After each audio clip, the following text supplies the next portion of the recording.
Let's talk about altered destiny and noetic revolution. And if anyone has ever seen the way that I spell revolution, um, there's a parentheses around the R so that the word evolution also stands out. And that's intentional, and I think its meaning is kind of obvious. So we did a module on where we talked about Sun Ra and altered destiny and this idea of a way forward that actually is pretty good, but that is unlike the vast majority or any easily conceivable reconfiguration of what we've already done is ruled out. That's not altered destiny. That's just another iteration of destiny. And we come to the idea of what possibly could that be and what would it feel like?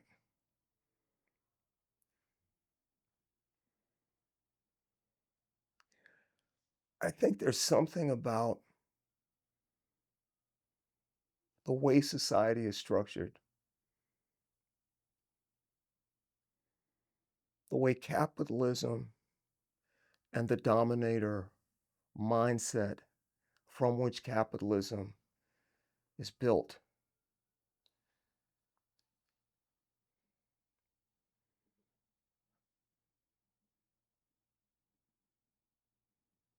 I think there's something about it that conditions everything, including our perception of just the objective world. I think that we can't really anticipate what consciousness, awareness, the perceptual construction of a world from sensation, how it might be impacted by moving out of this heavy utilitarian operating system that our mind currently functions as. It's a goal-oriented mind shaped by societal notions of value and time, and it's constantly competitive. You're constantly having to um, convert the objective world into opportunity, into tools, into resources, into property, into commodity. And I think you do that with your eye, with your ear. I think you do that with your tact. So what I'm saying is, I think it might be really hallucinatory, um, in a good way, to enter into this social condition that isn't founded on this dominator mentality. Meaning, if you looked at, because I don't think that all cultures at all times have been dominator cultures by any means. And I think that if you looked at the awareness, the phenomenology of those other peoples, I think they're in the world in a way that's different from the way we're in the world. They're maybe closer to it. They're maybe seeing patterns in a way that we don't see, and maybe just the whole experience is charged in a way that we're not able to. We're built. Our minds are built for us when we can't do anything about it as small children, and that's where I think we're going to have to figure out. I don't think the changes are a project. I think they're actually adaptive responses to the pressures that are kind of collapsing in on us. I think that um, we're rapidly ruling out a lot of other stuff, and I think we're narrowing it down to where we have to kind of look in this direction because we haven't previously.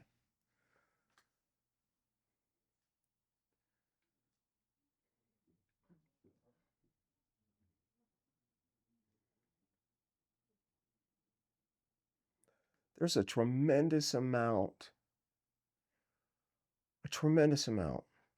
If it was a physical system, You could talk about the efficiency or inefficiency of the use of energy. You've got something. It could be anything. It could be a washing machine. It could be a lawnmower. It could be a car. It could be anything. And you can talk about what it does relative to how much energy you have to push into it to get it to do it. And I think there's a huge amount of human energy, constructive, creative energy that is it's it's latent, suppressed, hidden, buried under a hierarchical social form. Like, I truly do believe that not every young person that's ringing a register at Best Buy is a,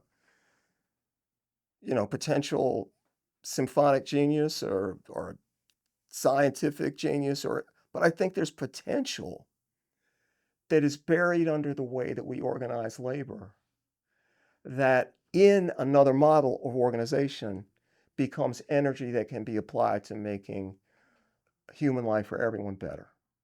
And that's what I think we're stumbling into it. The momentum is driven by people that are trying to make it happen in their personal lives, seeing that it has potential, not that it always works. Like this idea of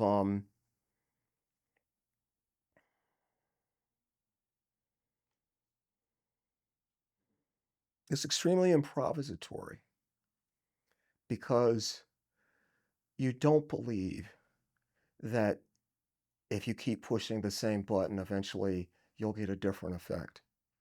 So now it's like, well, find more buttons to push and see if you can get and pay attention and see if you can get something to happen that actually is moving you in the direction that you want.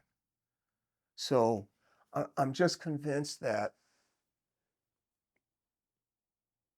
it's not a religious idea, but it's got a religious scale and it's got a religious tone. But I just think that there's a logic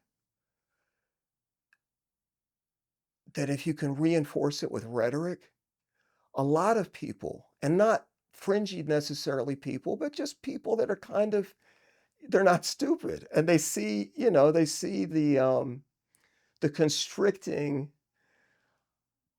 circumstance that we've built with this expectation that we can trust the same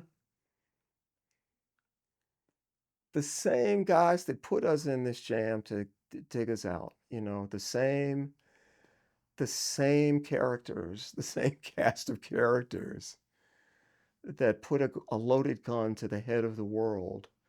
We trust them to turn these, and they're not going to. And we're in a position, I think, and we should feel a certain urgency. And we're in a position to kind of to turn that off. The time that I spent with the people this weekend at Roots to Sky felt like this node of that new thing erupting, organizing itself, becoming aware of itself, and then dispersing and taking that consolidated energy and direction and that sense of being connected, of not working alone, and taking it out into so many disparate communities. I mean, literally all over the world.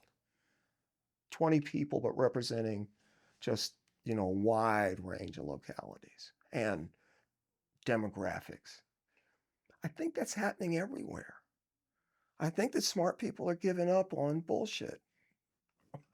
Duh. And I think that a lot of the changes that are most necessary are very deeply internal and personal. And that anarchy that starts here is the anarchy that has to, it's not about like pumping your fist at the system. It's about getting the system out of you were socialized into a certain kind of faith in the system, and you have to unsocialize yourself out of that. And that's the process, you know. A lot of people are insecure in that process if they can't trade it for another process that might be just as constrictive. And what I'm saying is that, like, okay, those people are trying their best, but other people are trying to, like, that we're improvising our way in the direction of we've tried everything else. Let's try, um, let's try something that's really outside of what's been conceived. And because it's outside, it's not project yet. It's not time for that. It's just move the energy around that that's what time it is. That's what time it is. Move that energy around. Get more people feeling like let's stop the bullshit. Let's stop making compromises with forces that are trying to kill the planet and trying to kill us. And they've told you explicitly, if you're listening to them, they've told you that their plan is to turn the planet into a resource waste dump and get in a rocket ship that looks like a dick and fly out into the cosmos, right? I mean, Elon Musk, the rocket ship looks like a dick, right? And so they get in the phallic shaped ship and fly off and leave the poor people and on the planet scrapping for oxygen, and the sea is rising and they just leave. Now, I don't think there's a red carpet being rolled out anywhere in the cosmos for them, but that's the plan. So, noetic revolution. People are changing their consciousness so that you see, I talk to people and say, well, what if you win? What if next week, instead of the powers that be being this set of clowns, it was you? Do you trust yourself to be just? Do you trust yourself to run things in a way that is substantially more fair than the way the oppressor has run it?